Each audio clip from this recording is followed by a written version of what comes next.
तो हमने जो 3 इंडेक्स बनाया, ये इंडेक्स में मैंने कहीं बाय डिफॉल्ट आपका असेंडिंग डिसेंडिंग नहीं लिखा। तो असेंडिंग डिसेंडिंग कहाँ पे है उसको मैं दिखा रहा हूँ। तो यहाँ पे जब आपका जैसे नॉन क्लस्टर है और सेकंड में आपका क्लस्टर इंडेक्स होगा, तो इसको क्लस्टर इंडेक्स को आप देखेंगे CL। तो इसको थोड़ा स्क्रिप्ट आउट करते हैं, हम इसमें दिमाग नहीं लगाना है, स्क्रिप्ट आउट कीजिए।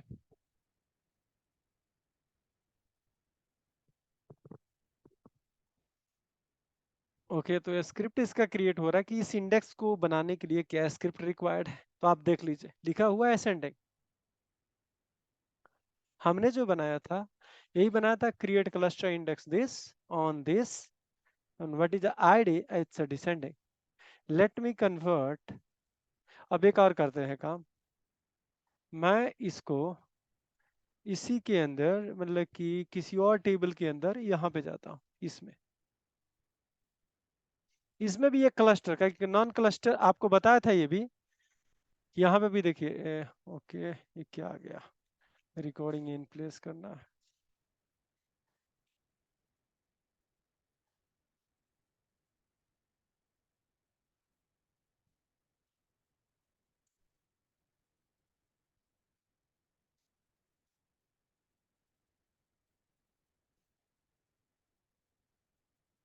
ओके, यहाँ भी देखिए क्यों हम ये डाउट हो गया कि क्यों ये गड़बड़ हुआ।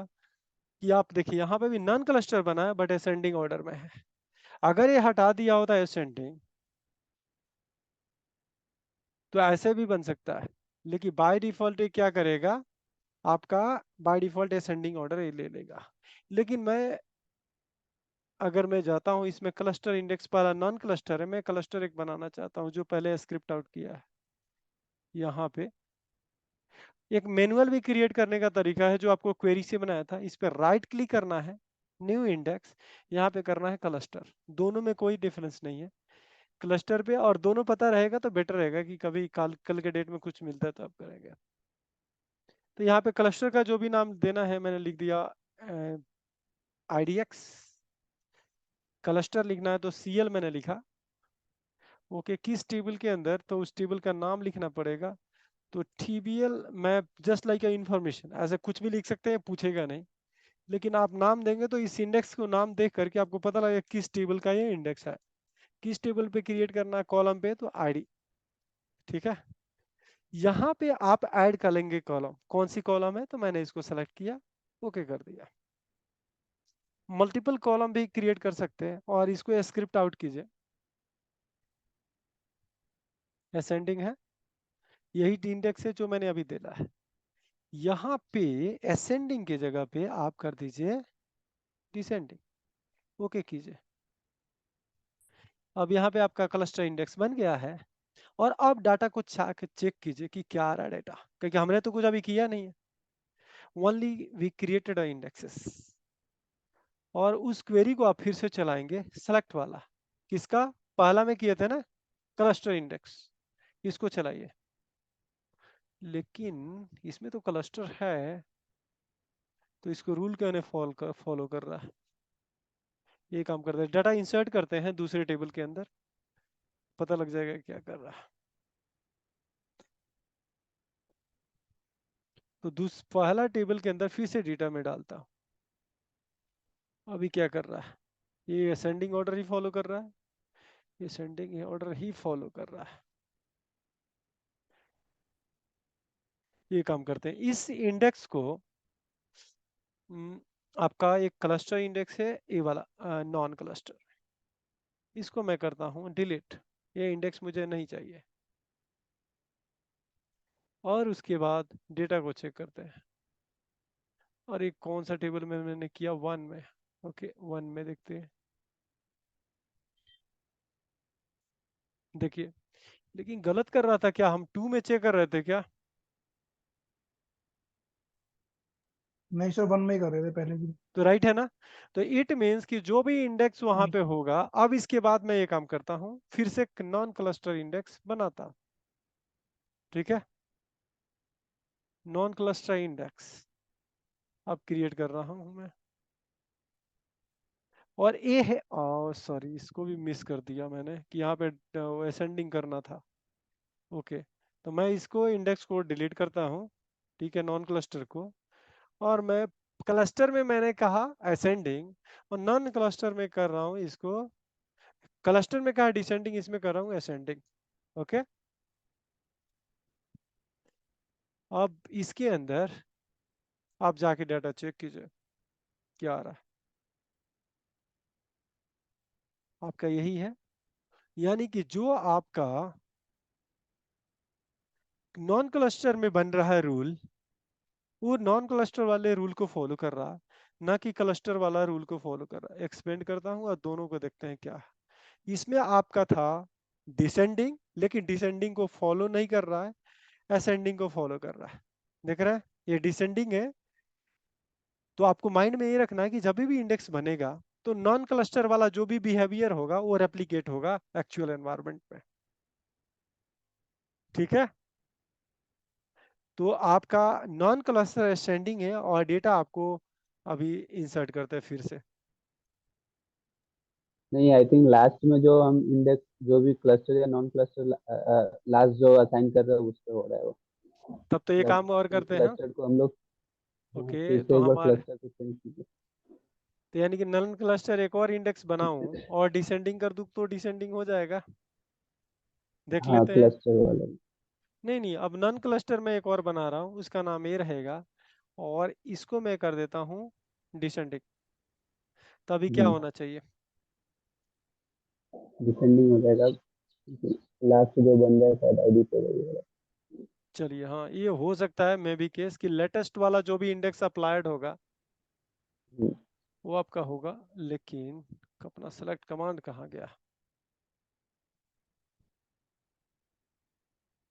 ओके, तो टेबल वन, क्लास तो ये डिसेंडिंग हो रहा है। यानी लास्ट इंडेक्स जो भी अप्लाई होगा, क्योंकि अभी तो हम एक ही कॉलम पे काम कर रहे हैं, एक ही कॉलम पे दो तीन इंडेक्स, तीन इंडेक्स बना दिए। तो जो लेटेस्ट इंडेक्स जो भी जिस यानी कि ऑर्डर को फॉलो करेगा वही ऑर्डर हमें अप्लाई करना है। सर, हाँ हाँ। तो जब हम पहले कर रहे थे तो आपने पहले बनाया था नॉन क्लस्टर, फिर आपने बाद में बनाया था क्लस्टर्ड, तो हाँ, उसमें वो भी पहले नॉन क्लस्टर उठा रहा था, वो पहले वाले में तो। नहीं नहीं, अब देखिए क्या हो रहा है कि अगर, लेकिन हाँ, क्लस्टर हमने बाद में बनाया था कि पहले बनाया था? नहीं, बाद में सर क्लस्टर क्लस्टर हमने बनाया बाद में था, बनाया था।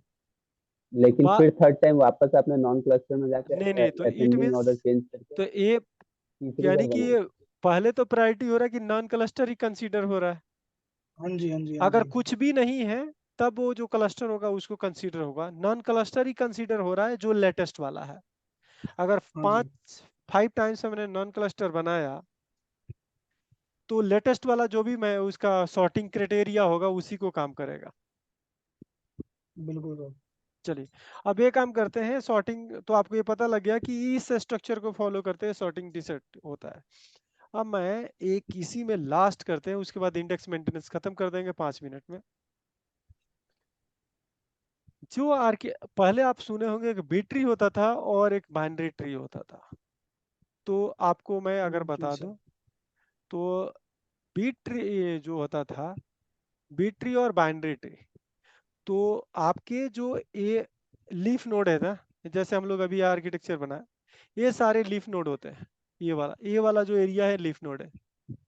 तो क्लस्टर इंडेक्स के केस में अगर कोई पूछता है तो क्लस्टर इंडेक्स के केस में आपका क्या होता है, लीफ नोड पे डेटा होता है। क्लियर? लीफ नोड जी पे सर। डेटा होता है कि जब भी डाटा को पिकअप करना है तो डाटा से उठाता है। लेकिन यही अगर क्लस्टर इंडेक्स की बात करें तो लीफ नोड पे डाटा नहीं होता है, डाटा कहीं भी रख दिया गया। मैं आपको बताऊं कि वो डाटा आया, एक सेकेंड, ये वाला एरिया खत्म करते हैं।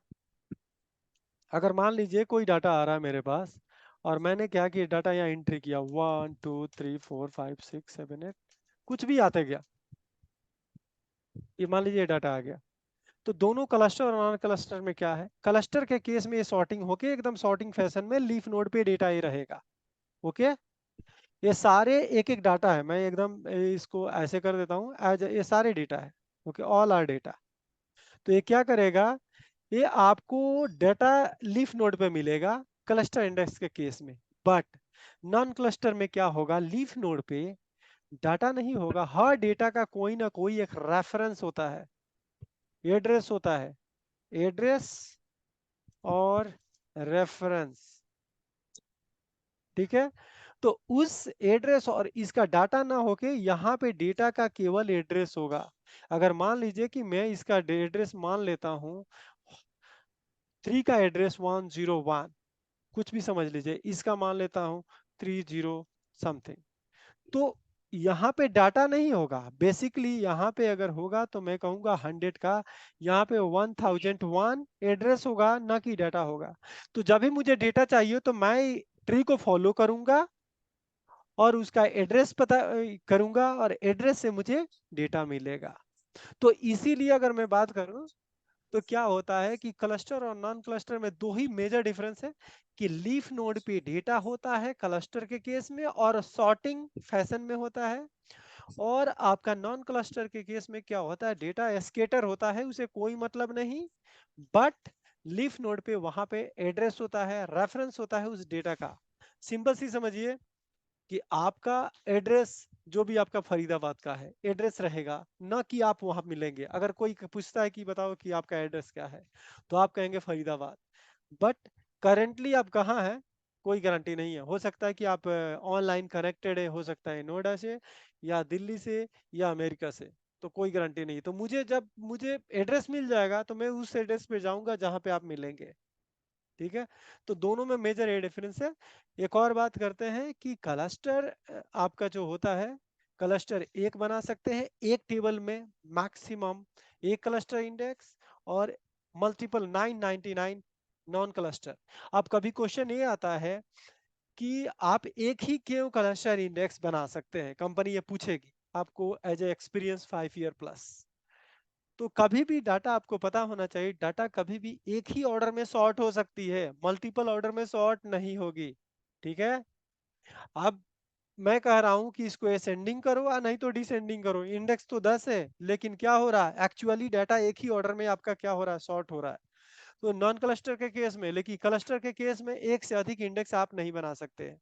और दूसरा बात, जब भी किसी टेबल पे प्राइमरी की बनाते हैं ऑटोमेटिक क्लस्टर इंडेक्स बनता है। तो मैं आपको एक और भी दिखा देता हूं, क्रिएट टेबल tbl टेस्ट 01, मैंने कह दिया आईडी इंट और यहां लिख दिया प्राइमरी की। ऑटोमेटिक प्राइमरी की आप समझते हैं जो डुप्लीकेट डेटा नहीं होने देगा।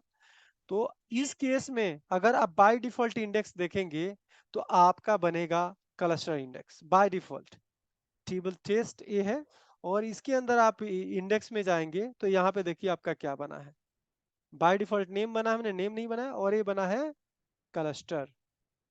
क्लियर। तो प्राइमरी की और जी सर। क्लस्टर इंडेक्स दो अलग अलग कंपोनेंट है, आप कभी कंफ्यूज नहीं होना है।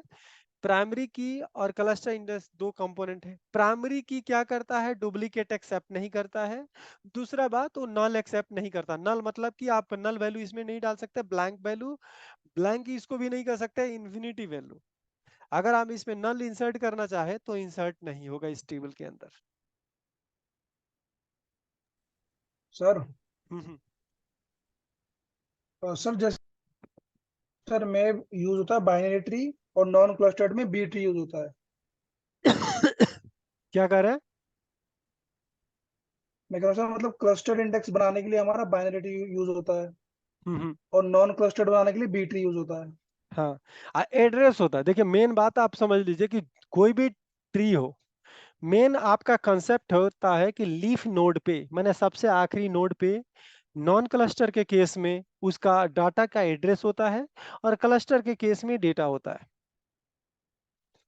दूसरा बात आप देख लीजिए कि यहाँ पे जो मैं मुझे बताना था, ये देख लीजिए कि मैं इंसर्ट करता हूँ कोई वैल्यू इस टेबल के अंदर, तो प्राइमरी की का अलग रूल है।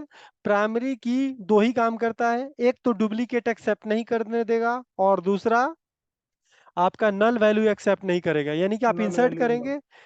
और क्लस्टर इंडेक्स का मतलब ये नहीं है कि आपका प्राइमरी की और डुप्लीकेट से कोई मतलब है। क्लस्टर इंडेक्स का मतलब कि वो डुप्लीकेट पे भी प्राइमरी आपका बन सकता है, क्या क्लस्टर इंडेक्स, हमने आपको पहले डेमो में दिखा चुका हूं, ठीक है। तो यहाँ पे डुप्लीकेट वैल्यू था, लेकिन तभी भी हमने प्राइमरी की बनाया था, आपको याद होगा। ठीक है, तो यहाँ पे आते हैं, मैं इंसर्ट करता हूँ, इंसर्ट इनटू दिस वैल्यूज, मैं करूँ 100 और 2 बार एग्जीक्यूट करता हूँ, और सॉरी इंसर्ट इनटू, की सॉरी। स्पेलिंग गलत।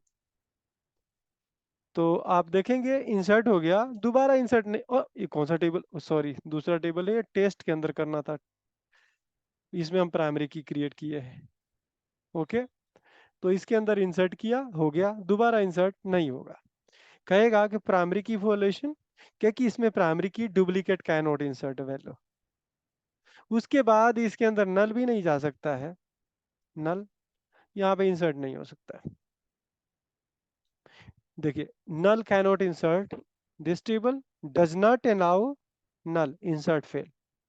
तो यही 2 रूल आपको याद करना पड़ेगा, प्राइमरी की का रूल है। क्लस्टर इंडेक्स का अलग रूल है, क्लस्टर इंडेक्स में डाटा आप डुप्लीकेट डालो उसे कोई मतलब नहीं, बट आप क्या कर सकते हैं, क्लस्टर इंडेक्स एक ही टेबल पे बना सकते हैं, एक से अधिक नहीं बना सकते हैं। एक अगर ड्रॉप करेंगे तो दूसरा आप क्रिएट करेंगे, जैसे आपको असेंडिंग चाहिए चाहे डिसेंडिंग चाहिए, एक टेबल में एक ही ऑर्डर आप सेट करेंगे, मल्टीपल ऑर्डर नहीं। तो ये काम हो गया खत्म। तो इंडेक्स हमें लग रहा है कि कुछ आइडिया हो गया होगा आप लोगों को क्लस्टर और नॉन क्लस्टर के बारे में।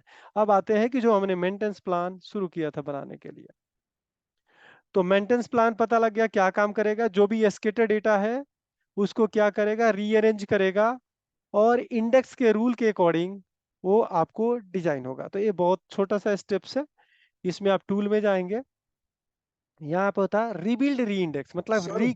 हाँ हाँ, सर जो ये क्लस्टर इंडेक्स है, ये हम टेबल के हर एट्रीब्यूट पे आ सकते हैं या फिर खाली कुछ एक एट्रीब्यूट पे आ सकते हैं? नहीं, देखिए आप कंपोजिट, मैं अब सोचता हूँ कि मेरी पहले समझिए कि आईडी नहीं हो टेबल पे, आपका नेम हो, तो आपके नेम का फरीदाबाद में बहुत लोग हो सकता है, तो प्राइमरी की आप उस पे नहीं बना सकते हैं। तो बिल्कुल। हमने क्या किया कि अब सोचे मतलब कि मल्टीपल आपके एट्रीब्यूट से बना सकते हैं ना, मल्टीपल एट्रीब्यूट जो यूनिकली आपको क्रिएट कर दे, यानी आइडेंटिफाई हो प्राइमरी सकते की हैं। यूनिकली आइडेंटिफाई हो, फिर डुप्लीकेट होगा नहीं बनेगा। तो जैसे फादर, मैंने कहा ठीक है सर। कि नीरज है, उनके फादर XYG है, तो XYG दूसरा बंदा नहीं हो सकता, अगर दूसरा डालेगा तो वायलेशन आएगा प्राइमरी की का। लेकिन इसे कोई इंडेक्स का मतलब नहीं है, ओके इंडेक्स सर। भी आप मल्टीपल कॉलम से बना सकते हैं, और प्राइमरी की भी मल्टीपल कॉलम को यूज करके बना सकते हैं। और जितने भी कॉलम क्रिएट करेंगे प्राइमरी की का पार्ट होगा। मैं एक सिंपल डेमो दिखाता हूँ, बहुत इजी है। राइट क्लिक किया, इसके डिजाइन में गया, ठीक। अब देखिए प्राइमरी की एक बना है, मैं इसको प्राइमरी की रिमूव करता हूँ, और मैं तीनों को सेलेक्ट कर लेता हूँ और राइट क्लिक करके प्राइमरी सेट कर देता हूँ। इसका मतलब क्या हुआ कि अगर चारों का डाटा यूनिकली आइडेंटिफाई होना चाहिए, अगर चारों में एक भी अगर डिफरेंट हो गया तो कोई बात नहीं, एक्सेप्ट हो जाएगा। चारों को मिक्स करने के बाद यूनिक होता है रिकॉर्ड, तो इट मींस कोई दिक्कत नहीं है। ठीक है, यानी कि 4 कॉलम 2 कॉलम ठीक जितने है। भी कॉलम क्रिएट करके आप प्राइमरी यूनिकली आइडेंटिफाई कर सकते हैं अपने रिकॉर्ड को। अब रिबिल्ड करने का मतलब क्या होता है, टेबल का इंडेक्स ड्रॉप होता है और रिक्रिएट होता है। जैसे सपोज कीजिए लाइब्रेरी में क्या हुआ, सारा डाटा निकाला गया और फिर से रीअरेंज कर दिया पूरे बुक को, दिस इज कॉल्ड रिबिल्ड। अब यहाँ पे रिबिल्ड में यूजर डेटाबेस को सेलेक्ट करेंगे, डबल क्लिक करेंगे, यहाँ कनेक्शन आपको उस दिन बताया था, कनेक्शन कनेक्ट कर लीजिएगा। मैं लोकल करके मैं कर रहा हूँ ऑल यूजर डेटाबेस, हो गया, इग्नोर ऑफलाइन डेटाबेस। ओके, और इसको आपको क्या करना है, मुझे इंडेक्स करना है। तो फ्रेगमेंटेशन एक और भी काम करना है कि अगर ऑप्टिमाइज इंडेक्स इफ फ्रेगमेंटेशन 30%, अगर मैं चाहता हूं नहीं, अगर 10% हो उसको भी ऑप्टिमाइज करें। पेज काउंट भी लिखा है कि अगर किसका फ्रेगमेंटेशन, मैं कह रहा हूं कि मेरे पास 100 रिकॉर्ड था, 100 में अगर 30% रिकॉर्ड अगर एस्केटेड है, उससे अधिक एस्केटेड है, तभी मुझे रिबिल्ड करना है, अदरवाइज नहीं करना। मैं यहाँ पे कर रही है नहीं, अगर ये 0 से भी अगर बड़ा हो, ग्रेटर देन 0 हो, यानी कि थोड़ा भी गीला हो, तो मुझे रिक्रिएट करना है। पेज काउंट का मतलब ये हुआ कि एक टेबल में मान लीजिए 10 रिकॉर्ड है, तो उसमें जितने पेज काउंट, जितने अधिक रिकॉर्ड होंगे उतने पेज काउंट अधिक होंगे। तो पेज काउंट ये कह रहा है कि 1000 से अधिक होगा, यानी कि बड़ा टेबल होगा, तभी मुझे रीबिल्ड चलाना है। तो इसलिए, तो इसकी अब मैं कहता हूँ 0 रिकॉर्ड है तभी भी रीबिल्ड हो, ये कर सकते हैं। लेकिन कंपनी में ये जो रूल लिखा है बाय डिफॉल्ट यही होता है कि फ्रेगमेंटेशन 30% से अधिक हो और काउंट 1000 से अधिक हो। हमारे केस में हम 500 से बोलते हैं, 500 से अधिक हो। तो इसको ओके कर देंगे, आपका इंडेक्स यानी कि ए आपका बन गया रीबिल्ड का। ऐसे ही बाकी जो प्लान है, आपको प्लान को हम क्रिएट कर सकते हैं। अब चलते हैं आपका रीऑर्गेनाइज। रीऑर्गेनाइज भी इंडेक्स की ही पार्ट है, लेकिन दोनों में डिफरेंस अगर बात करें तो क्या होता है कि मैं कहता हूं कि रीवर्क, रीबिल्ड ही है क्या, सॉरी रीबिल्ड, हाँ रीऑर्गेनाइज मैंने सेलेक्ट किया क्या, यहाँ पे मैंने लिया रीऑर्गेनाइज, ठीक है, और इसको कनेक्ट कर दिया कि जब ये रिबिल्ड हो उसके रीऑर्गेनाइज हो, या पहले रीऑर्गेनाइज हो देन आपका रिबिल्ड हो। सॉरी, ये डिलीट किया, मैंने कह दिया पहले रीऑर्गेनाइज हो। इट मींस कि जिसकी फ्रेगमेंटेशन कम होगी उसको अरेंज करके काम चला लो, ठीक है। तो मैं यहाँ पे करूंगा डबल क्लिक, ये क्यों ऊपर जा रहा है, सॉरी,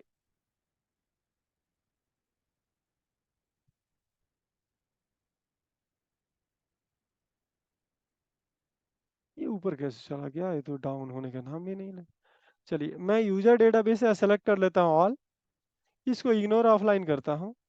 यहाँ पे देखिए फ्रेगमेंटेशन, हमें किसको रीऑर्गेनाइज करना है, मैं कहता हूं पेज काउंट 500 हो, जिसकी ग्रेटर देन कितने होने चाहिए, 0 से ग्रेटर देन हो।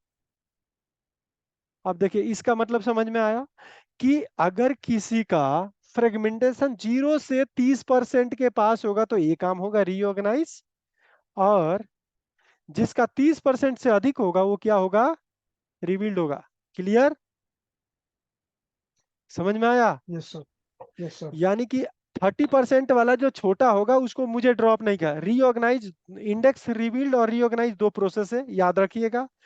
जब भी कोई पूछा जाए तो रीऑर्गेनाइज हम उस समय चलाते हैं जिसका फ्रेगमेंटेशन, डाटा जो मतलब कि स्केटर्ड हुआ है वो 30% से अधिक हुआ है तो रिबिल्ड करूंगा, 30 से कम होगा तो रीऑर्गेनाइज करूंगा।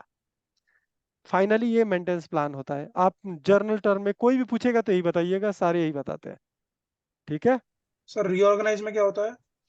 रीऑर्गेनाइज में आपका इंडेक्स ड्रॉप नहीं होता है, केवल डेटा का एडजस्टमेंट होता है, जो मैंने आपको डेटा के एडजस्टमेंट यहां करके दिखाया था। ओके और सर, ओके। और एक और भी बात, ड्रॉप रिबिल्ड में क्या होता है, ये इंडेक्स ड्रॉप हो जाता है और फिर डाटा एक एक डाटा करके इंसर्ट होता है, समझे। Okay sir, okay. तो ड्रॉप हो जाएगा तो ब्लैंक इंडेक्स हो जाएगा, और जो भी डाटा है 1 बाई 1 तो खाली स्पेस, ब्लैंक स्पेस उसके अंदर नहीं आएगा। क्लियर। तो ये दो प्रोसेस हो गया इंडेक्स यस सर। मेंटेनेंस, ये बहुत इंपॉर्टेंट है, यही जानना है आपको। अब आगे ये काम करते हैं, सब प्लान बनाते हैं डीबी लेवल का, डीबी लेवल मेंटेनेंस कर रहा हूं मैं, ऐसे लिख देता हूं, लेकिन इसमें हमें क्या करना है। ओके, तो इसके अंदर मेरा टारगेट है कि श्रिंक करूंगा डेटाबेस, और दूसरा अपडेट स्टेटिस्टिक इसी में करना था। अब एक और भी बात बता दूं, यहाँ पे अगला स्टेप जो होगा, अगला स्टेप मैं करूंगा रिबिल्ड के साथ ही होता है आपका अपडेट स्टैटिस्टिक, जो नीचे सबसे होगा। ये काम होने के बाद अपडेट स्टेट होगा, मैं उसको सर्वर लोकल करेंगे, ऑल यूजर करता हूँ, इग्नोर करता हूँ, ओके करता हूँ, और मैं इसको ओके कर देता हूँ। दोनों में डिफरेंस क्या है मैं आपको बताता हूँ कि जब, देखिए कब कब स्टैटिस्टिक अपडेट होता है। अगर कोई रिबिल्ड करता है इंडेक्स तो उसका स्टैटिस्टिक बाय डिफॉल्ट अपडेट होता है, लेकिन जो 30% वाला यहाँ पे आपने जो किया उसका तो स्टैटिस्टिक अपडेट अपडेट नहीं हुआ, तो उसके लिए ये हेल्प करेगा। क्लियर। यानी कि रिबिल्ड आप करेंगे यस सर। तो रिबिल्ड के साथ साथ अपडेट स्टैटिस्टिक भी हो जाता है, लेकिन जब रीऑर्गेनाइज करेंगे तो स्टैटिस्टिक अपडेट नहीं होता है, तो फोर्सफुली आपको अपडेट करना पड़ता है, तो ये आपको लगाना पड़ेगा। क्लियर? फिर अच्छा डीबी सर, लेवल। एक बात और, बताइए। जैसे जो आपने अभी इसमें डाला है लास्ट में, तो आप प्रीवियस वाला खोलना, एक सुपर सेकंड, वाला सब प्लान 1। एक सेकंड, एक सेकंड, एक सेकंड, सब प्लान। हाँ, बोलिए। हाँ जी। और सर इसमें जो आपने अपडेट स्टैटिस्टिक्स टास्क है, जो हाँ, थर्ड पार्ट है, हाँ, इसको हम डायरेक्ट उसके फर्स्ट वाले से भी जोड़ सकते हैं, रीऑर्गेनाइज वाले से? हाँ, वहां भी जा क्योंकि सकते, आपने कहीं भी। बोला वो काम खाली रीऑर्गेनाइज के लिए ही करेगा। हाँ, देख, काम तो करेगा, लेकिन मैं सोच रहा, कहीं भी इसको आप अलग भी बना सकते हैं, इसे कोई कोरिलेशन नहीं है। मतलब ये रीबिल्ड के लेवल पे बना सकते हैं तो। रीबिल्ड के बाद भी बना सकते हैं, लेकिन आप रीऑर्गेनाइज के बाद बनाते तो उसे कोरिलेशन है। ठीक है, रीबिल्ड के बाद तो और हमें चाहिए ही नहीं। ठीक है, तो आप ये अलग सेपरेट में भी हाँ बना सकते हैं, इसके साथ भी बना सकते हैं। दूसरा बात बताऊं, अपडेट स्टेटिस्टिक लास्ट में आपको बताया था, जैसे मान लीजिए मुझे फरीदाबाद जाना है, और फरीदाबाद जाने के लिए मुझे पता है कि इस रोड को फॉलो करना है। अगर मुझे ये पता हो कि जिस रोड से मैं जा रहा हूँ, हो सकता है नेहरू प्लेस में कुछ ऐसे पूरा, मतलब हो सकता है कि वो है, यानी कि रोड ब्लॉकेज है, कुछ हो सकता है कि वो चल रहा है, रैली चल रहा है, रोड बंद है। मैं वहां गया तो पता लगा, ओ माय गॉड, ये तो लग रहा है कि मुझे 4 घंटा लगेगा। इट मीन्स कि आपको करंट स्टैटिस्टिक पता नहीं था। अगर स्टैटिस्टिक के नेहरू प्लेस वाला इशू अगर पता होता, तो आप किसी और गुड़गांव होके चले जाते फरीदाबाद, है कि नहीं? तो अपडेट ठीक। स्टैटिस्टिक हेल्प करता है कि कौन सा डाटा कहाँ है। जैसे मैंने डाटा तो डिलीट कर दिया था इस एक्सेल सीट में, ठीक है, अगर मैं अपडेट हम्म। स्टैटिस्टिक चला देता तो उसको ये पता लगता है यहाँ डाटा नहीं है, यहाँ डाटा नहीं है। तो केवल वो जहाँ डाटा है वहीं डाटा को वो सर्च करता, ना कि खाली जगह सर्च करता। तो कभी कभी आप परफॉर्मेंस इशू आता है तो डीबीए क्या करता है कि अपडेट स्टैटिस्टिक भी चलाता है उस टेबल का या डाटाबेस का। ठीक है, तो ये आपको ध्यान ठीक है देने सर। वाली बात है। ठीक है। अब मेंटेनेंस में जाते हैं। श्रिंक डेटाबेस बेसिकली क्या होता है, जैसे मैं आपको एक किसी का एग्जांपल लेता हूँ, डेमो डिट। लास्ट राइट क्लिक करेंगे, टास्क में जाएंगे, और यहाँ पे होगा श्रिंक डेटाबेस या श्रिंक फाइल्स। फाइल में चलता हूँ जिसे आपको दिखाऊं कि क्या होता है। अब आप यहाँ पे देखेंगे कि डाटा साइज करेंटली एलोकेटेड कितना है आपका, 67 MB। ओके, देख रहे हैं? और फ्री स्पेस कितना है, yes sir. 54 MB। It means कि एक्चुअल अगर डेटा की बात करें तो आपका क्या होगा, ये 67 - 54.94, यानी कि आपका 12 MB में ही डेटा इस डेटाबेस का, लेकिन फ्री का स्पेस इतना उसने एक्वायर किया है। तो मुझे वो स्पेस को रिक्लेम करना है, निकालना है, तो उसके लिए वो स्ट्रिंग डेटाबेस आपको चलाना पड़ेगा। मैं एग्जांपल देता हूं, इसको स्ट्रिंग चलाता हूं आपके सामने। ठीक है, क्वेरी मैंने बना दिया। क्वेरी बनाने से पहले इसको मैं ये काम कर देता हूँ, 13 MB कर रहा है ना, इसको मैं कहता 20 MB तक कर लो, यानी कि इसकी साइज 20 MB कर लो। हम शुरू में कैलकुलेट किए थे, मुझे पता लगा 12 पॉइंट समथिंग। मैं ये काम कर, ये सजेस्ट भी कर रहा, मिनिमम आप 13 MB तक कर सकते हो। हम 13 कर देते हैं, ओके कीजिए। तो जब ये श्रिंक होगा ना, तो बेसिकली क्या होगा कि आपका स्पेस जो फ्री वाला एलोकेटेड है वो क्लियर हो जाएगा। तो मेंटेनेंस प्लान जो आपको मैं ये दिखा रहा था, सॉरी, मैं इसको कैंसिल करता हूं। ओके, तो ये मेंटेनेंस प्लान आपका यही हेल्प करेगा। मैंने कर दिया user database, ignore offline, okay कर दिया। और यहाँ भी श्रिंक किया है कि कितना आपको श्रिंक करना है, ये बताना पड़ेगा। ठीक है, तो यहाँ पे लिख के आप कर सकते हैं। दूसरा बात, अब इसको डाटाबेस को साइज फिर से जाके देखता हूँ डेमो का, तो क्या साइज है, अभी श्रिंक किए थे हमने। फाइल में जाएंगे, और यहाँ पे देखिए आपका करंट एलोकेटेड साइज कितना हो गया, 13 MB। और एक्चुअल फ्री स्पेस 1.4 MB, मतलब कि अब जाके डिस्क में स्पेस देखेंगे जहां पे डाटा फाइल होगा, तो स्पेस कुछ खाली हो गया होगा। क्लियर? जी सर। तो ये हुआ आपका श्रिंकिंग। और भी है जो स्टेप आप देख सकते हैं।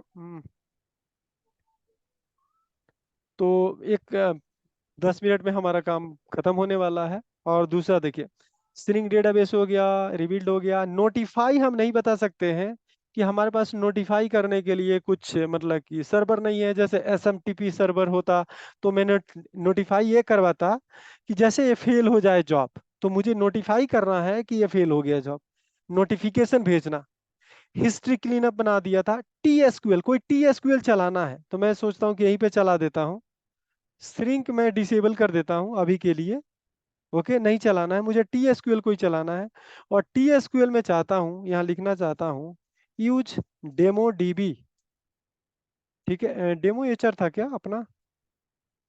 ओके, मैं जाता हूँ यहाँ पे, सारे कमांड खत्म हो गया। ओके, इसमें जाता हूँ और पहले जाने के पहले मैं टेबल मुझे ड्रॉप करना है, एक सीक्वल कमांड चलाना है, इसी को आपको क्या करना है, ड्रॉप करना है।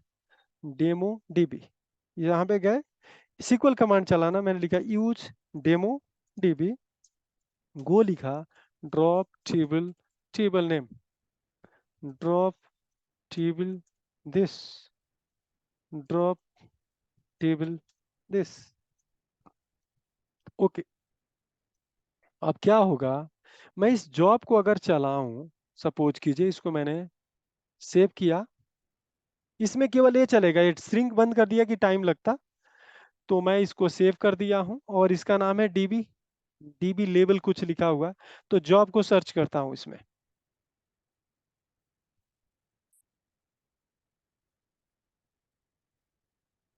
डीबी लेबल, आपका जॉब फिल्टर हो गया होगा और इसको मैंने कर दिया स्टार्ट, इसको चलाया। अब ये जॉब स्टेप चलेगा और ड्रॉप करेगा, तो मैं अब जाके देखता हूँ टेबल क्या ड्रॉप हो गया है। तो यानी सीक्वल का कोई कमांड अगर चलाना हो तो आप ए कंट्रोल एग्जीक्यूट सीक्वल स्टेटमेंट का यूज करेंगे। इसको रिफ्रेश करता हूं और आप देखेंगे कि वो टेबल ड्रॉप हो गया है।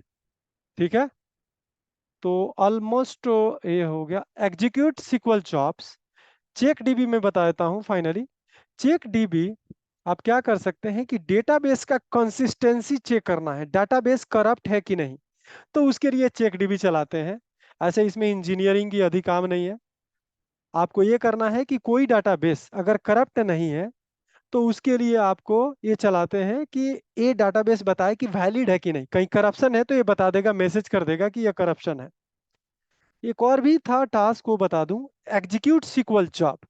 किसी सीक्वल जॉब को चलाना होता है तो इसको भी आप यूज कर सकते हैं। तो इसको डबल क्लिक करें, यहाँ सारे जॉब का लिस्ट आ जाएगा। और मैं चाहता हूँ कि वो जो जॉब मैंने क्रिएट किया था, आपका डीबी लेवल वाला, इसी को चलाना है। ओके कर दिया और मैं इनको डिसेबल करता हूँ फिलहाल के लिए, इसकी ज़रूरत अब नहीं है। और एक और भी बात है, इसी को इसी के अंदर कॉल होगा तो फिर कंफ्यूज हो जाएगा कि इसी जॉब को कॉल कर रहा है और इसी से कॉल कर रहा है, तो ये चलता रह जाएगा। तो हमें क्या करना है, एक अलग से सब प्लान बनाएंगे। जॉब कॉल लिख दिया, जॉब को कॉल करेगा और इसके अंदर यहाँ पे गया और किसी जॉब को मैं कॉल किया, एग्जीक्यूट जॉब एजेंट। तो जो आपको जॉब चलाना है यहाँ पे देख लीजिए, हो सकता है लॉग शिपिंग का जॉब चलाना है या डिफरेंशियल बैकअप चलाना है। इसको सेलेक्ट करेंगे, ओके करेंगे और इसको सेव कर देंगे। अब इस जॉब कॉल वाला जॉब अगर चलाएंगे तो ऑटोमेटिक वो वाला जॉब, डिफरेंशियल बैकअप वाला जॉब चल जाएगा। अगर इसके अंदर डिफरेंशियल बैकअप डिसेबल भी होगा तो चल जाएगा। तो ये काम करता हूँ, फिल्टर करता हूँ, जॉब कॉल।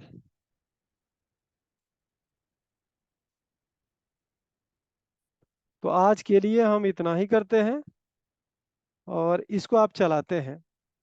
चलाने के पहले देखते हैं कि क्या ये फेल होगा या पास होगा, बाद में देखेंगे। क्या चल रहा है, क्या व्यू हिस्ट्री, ओके। अब उसको देखते हैं कौन सा जॉब चलाने के लिए हमने बोला था, डिफरेंशियल जिसमें लिखा हुआ था, डिफरेंशियल। और देखिए डिफरेंशियल वाला जो जॉब था वो बंद होगा। इसमें जाके चेक कर लेते कौन सा जॉब था, इसका यूजर डिफरेंशियल था, यूजर डिफरेंशियल ये वाला जॉब। और इसको डिसेबल था, लेकिन व्यू हिस्ट्री में देखते हैं तो देखिए 12:51 पे हिट हुआ है, देख रहे हैं अभी। हमने जो मैनुअल हिट किया ये ऑटोमेटिक बंद जॉब भी कॉल हुआ है लेकिन फेल हुआ है। फेल हुआ तो उसकी एरर देखते हैं। हो सकता है आपका पाथ क्या कर रहा है, कैनोट लोड दिस, क्या हुआ है, इसको execute this, second this, loaded this, step this. यहाँ क्या कह रहा है, लास्ट स्टेप फेल, यानी कि जो मेंटेनेंस प्लान बना है यही गड़बड़ बन गया है क्या।